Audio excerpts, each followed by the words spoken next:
Four Breitbart staffers are alleging that the conservative website has taken money from Donald Trump in exchange for positive press. So these four anonymous staffers told BuzzFeed's McKay Coppins, which, by the way, this guy kind of looks like Drew Carey. Kind of weird. If you've ever seen him on Twitter, McKay Coppins looks like Drew Carey. It's uncanny. Anyway, they told this guy that they believe that their website is being paid by Donald Trump to provide positive coverage in his presidential campaign. Very interesting.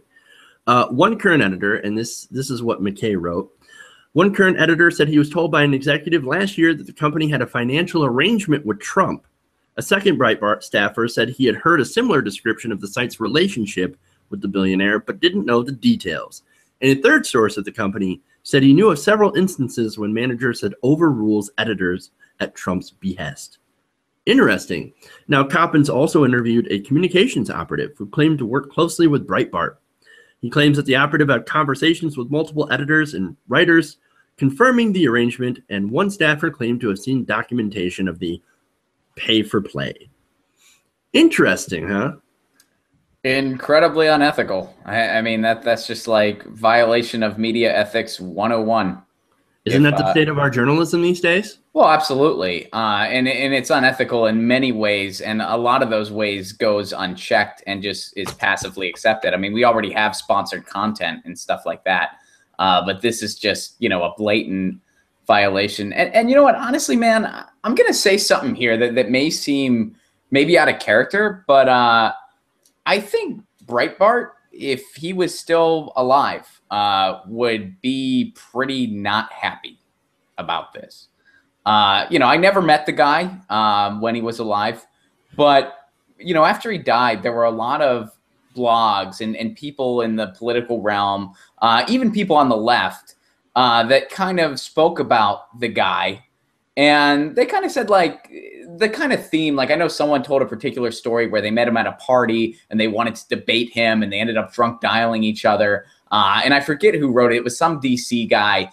But it was really an interesting peek under the hood. And the whole kind of theme of it was, I don't agree with any of this guy's ideas. I don't really like what he's about. But he truly does believe this stuff. And, he really does kind of have his cause and want to have a voice, and I can't, not kind of have a respect for that as an opponent or as a colleague or as a fellow journalist, however you want to put that.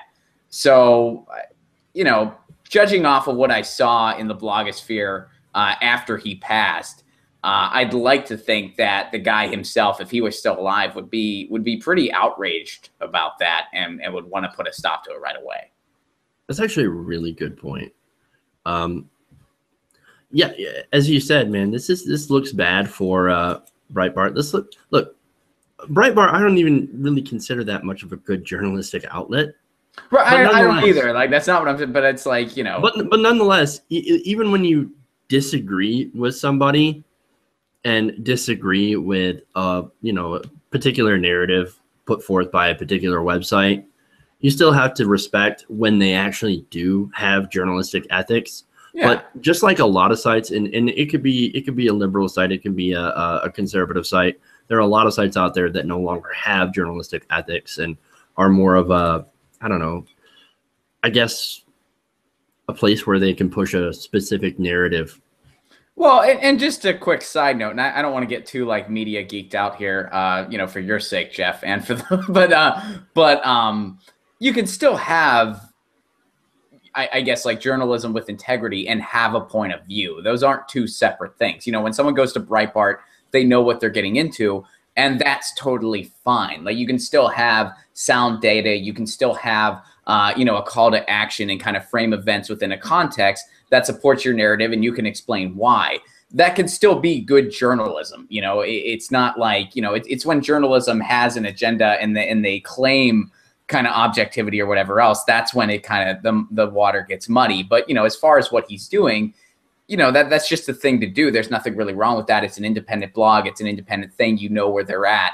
But yeah, I mean, sometimes you see some stuff out of that site and you're like, oh, geez, really? That's really grasping for straws here.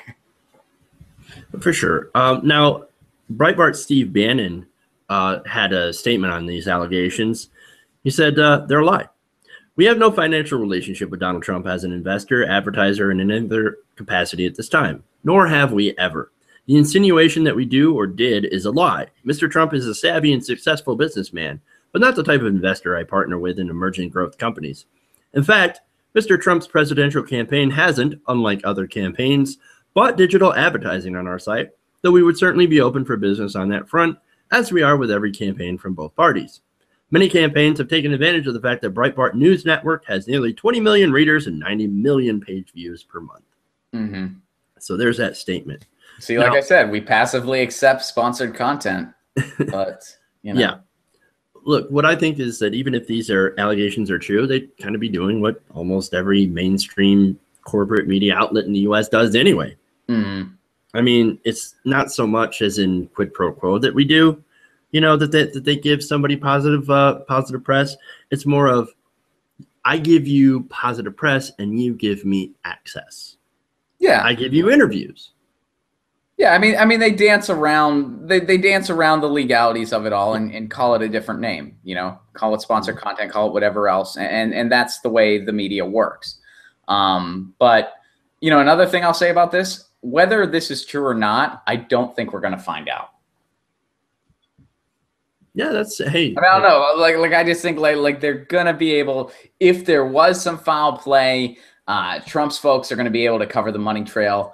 If there wasn't, I mean, we'll just speculate, because I mean, an action like that from him wouldn't surprise me. As I said, it wouldn't surprise me either because almost everybody does it. Yeah. And that is the sad state of our media and our politics these days.